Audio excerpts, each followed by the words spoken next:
bulan 4, hari itu kita berada di DBKL, bukan Dewan Mendarai Kuala Lumpur, duduk bantah Kuala Lumpur. Itu nama baru bagi DBKL. Kemudian 29 hari bulan dan 30 hari bulan saya berada di Mesir menghadapi satu persidangan OIC.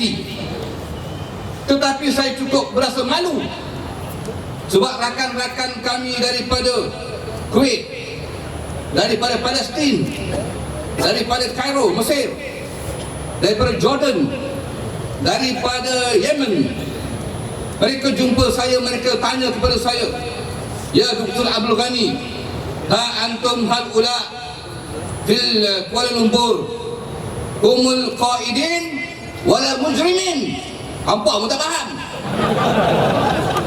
Dia tanya saya, Dr. Ghani, kami tengok dalam blog, kami tengok dalam Al Jazeera, malah saya duduk di hotel di Mesir pun tiap-tiap malam ditunjuk gambar-gambar tuan-tuan dan puan-puan sekalian yang duduk bersih itu. Mereka tanya saya, dia orang itu qaidin wala mujrimin, mereka tu orang yang duduk bantah secara aman ataupun mereka itu adalah penjenayah-penjenayah. Ada 3 soalan yang diorang tak faham.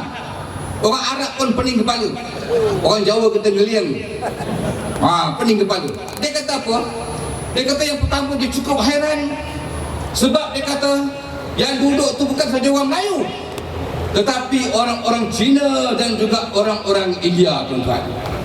Aku nampak orang Suruhanjaya pun ada kat muka situ, orang UMNO, Meru pun ada juga kat situ. Aku nampak dalam tu. Kita nak bagi tahu. Yang kedua, dia tanya, dia kata kalau orang ini datang, orang nak memberontak, mesti dia bawa batu, mesti dia bawa parang dan apa. Tapi orang ini hanya membawa mineral water. Kenapa ini polis kena tembak itu? Bukan water cannon sekarang ni, chemical cannon. Hari ini kita dimadukan. Kononnya bila Perdana Menteri bagi tahu, kononnya water cannon kita itu di-approve oleh UN.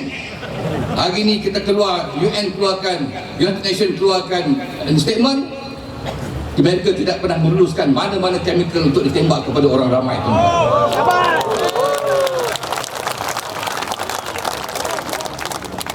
Kemudian saya nak bagi tahu orang Islam, perkara menghimpun secara aman bukan perkara baru. Bagi orang Islam, 5 kali kita dipanggil sembahyang subuh, zuhur, asar, maghrib, isyak yang baru kita lepas dari sembahyang. Dalam azan dia kata hayya 'alas solah, hayya 'alal falah, mengajak kita ramai-ramai duduk dan berhimpun secara aman, tak ada masalah.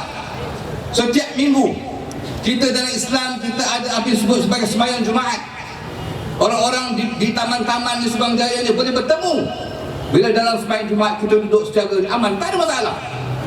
Kemudian Jawanya kata every year, setiap tahun tuan-tuan, kita ada pula ibadah haji. Yang ini pun ditanya oleh orang Arab. Orang-orang Saudi tanya saya, engkau orang yang duduk dekat Kuala Lumpur tu cuma 300,000 orang sahaja, tetapi masa haji orang Islam berkumpul 5 juta orang. Maknanya PDRN kena belajar daripada orang polis-polis dari Saudi Arabia. Kita nak bagi tahu macam mana Saudi Arabia polis boleh kontrol 5 juta orang, tak ada masalah. Mereka tawaf, sa'i, bergerak pergi di apa nama pada Arafah, tak ada masalah. Dan jangan bagi tahu kita, kalaulah masa haji ini orang PDRN datang tembak ini water cannon, baling ini gas apa semua, orang haji pun akan lagi juga huru hara, macam-macam akan berlaku. Sebab itu kita nak bagi tahu ini bukan perkara kecil. Dunia sedang melihat kita, tuan-tuan. Dunia sedang melihat kita. Saya bukan nak salahkan semua polis, bukan. Kita nak bagi tahu bukan semua polis, tapi polis tertentu ini yang kita bagi tahu. Pepatah Melayu pun ada mengatakan, sebab nila setitik rosak susu sebelah ni. Itu nak bagi tahu. Sebab itu yang kita fight for ini, PTPTN ni, yang kita suruh hapuskan.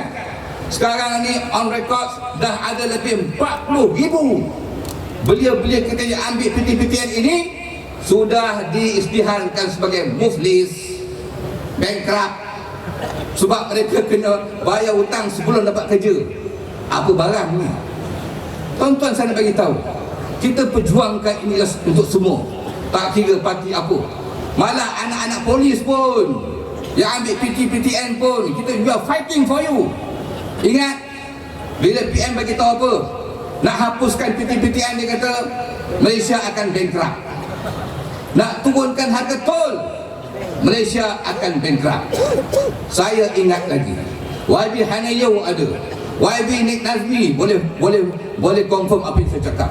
Tahun 2008, bila Tan Sri Khalid bagi tahu dalam sidang Dewan Undangan Negeri, kita nak hapus, nak bagi 20 meter cube air percuma kepada rakyat Selangor, ketika itulah Khair Toyo bangun. Masa tu dia ketua pembangkang, dia bangun, dia gelak, dia kata, saya pernah jadi menteri besar, mana nak cari duit nak bagi 20 meter cube air percuma kat rakyat Selangor ni. Dia kata sekurang-kurangnya you need 11 juta ringgit sebulan, mana nak cari, dia kata. Lepas tu dia kata apa?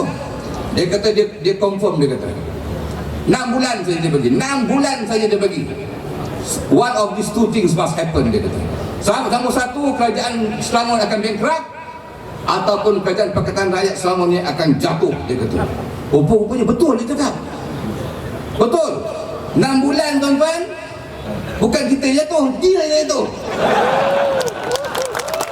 Itu nak beritahu.